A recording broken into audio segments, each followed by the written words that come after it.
They say motivation is something you want. Discipline is something you need. Obsession is something you have to have.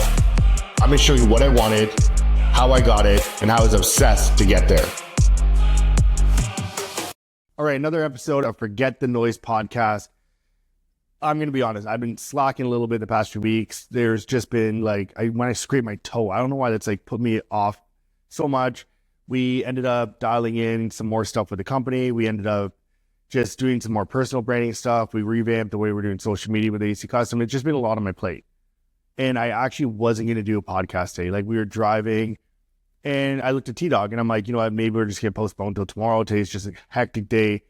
There's just so much going on. And then I got back to the office and I sat down. I'm like, you know what? No, fuck it. I have to do it. I say I'm going to do it. I'm going to do it. Every Thursday we record our podcast. And I just had to just follow through with that. I literally go out there promoting everything to everyone that you just do it. If you say you're going to do it, do it. If you have it in the plans, follow through with it. Have your non-negotiables. And this was a non-negotiable. Is it my favorite thing to do today? Yes, I love my podcast. No, I don't have the time for it, but I'm creating the time for it. If I got to work a little bit later this evening, then so be it. So when I walked into this room, I didn't have much to talk about. I literally, we were just sitting there talking to the camera and I'm like, you know what? I don't know. And they're like, you seriously don't have a topic? And I'm like, no, I don't have a topic.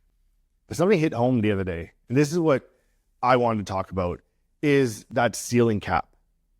So I don't know why this topic keeps flipping around to me and it's become a buzzword in my life, but ceiling is such a buzzword for me. And I have a speaking event or a speaking gig coming up. So I'll be the keynote speaker at a networking event.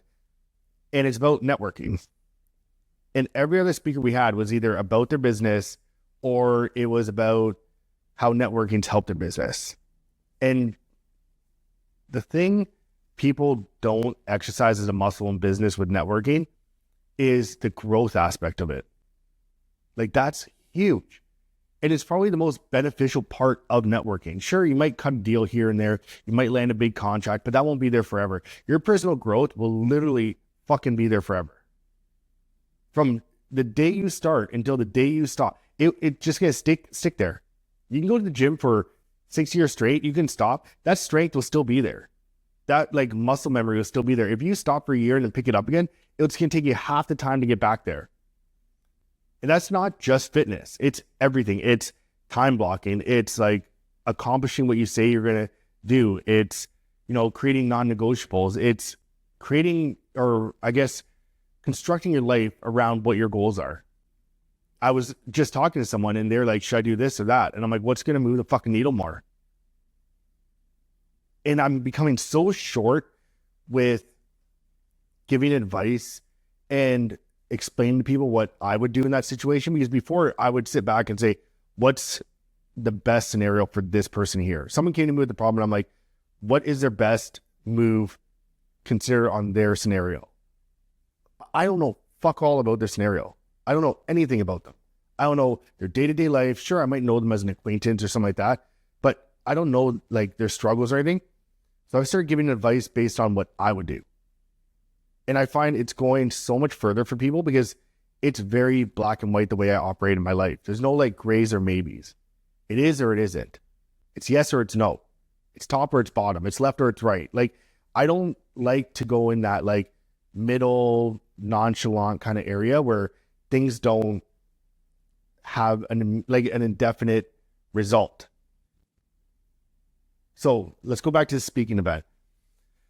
So the thing I'm going to talk about is personal development as a return on investment through networking. And it's going to tell people in that group, because I've been to this group, I've seen them talk, and it's all, what business do you run? What do you do? What's the name of your business? What services do you provide? I appreciate that. I really appreciate that. I want to get to know people. I want to get to know about people. But at the end of the day, I want to know who you are. You can tell me you're an accountant until you're blue in the face. You can tell me you're the best accountant in the world. But if you are a piece of shit, I'm not going to work with you. So I want to know who you are personally. That's how I've chosen who I network with and who I work with. So if you're in my circle, just know I look at you as a high performer.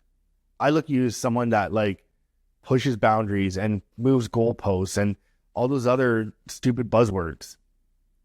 Because I'm not going to do business with someone that doesn't perform at the level I perform at.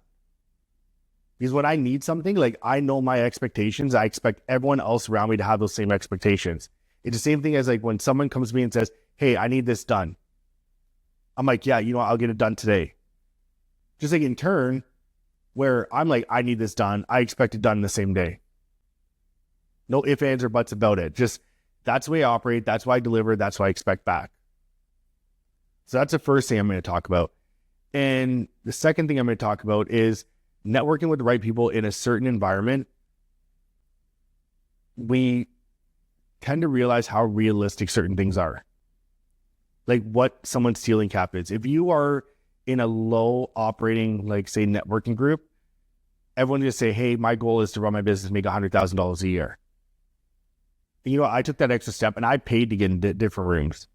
I literally paid out of my pocket thousands and thousands and thousands of dollars to be in different rooms. And when I got into those rooms, like the average conversation was, yeah, my business doesn't need me. Yeah, I'm making $250,000 off my business. Yeah, I can own my lifestyle. Like I don't have any debt. Yeah, I employ 100 people. Like it's crazy. Like that's where their ceiling is. And that pushes you to be a better person because you start to look at it like, holy, they make $250,000 a year. How do they make $250,000 a year? Well, they're operating at high capacity. Their expectations are here. When they say they're going to do something, it's already done in their head. And that puts you at a different level personally where you begin to operate better. So sure, I could be in a room with 10 business consultants. They can tell me how to operate my business better. But that, if I'm not operating at my best, then my business isn't going to operate at its best. If I don't have high impact expectations of myself, like I'm not going to have high impact results for my business. And with that is a result of the rooms you're putting yourself in. So imagine yourself in a room and you're around a bunch of people that make $100,000 a year. Great. They're making $100,000 a year. What do you think you're going to look at as a realistic salary for yourself?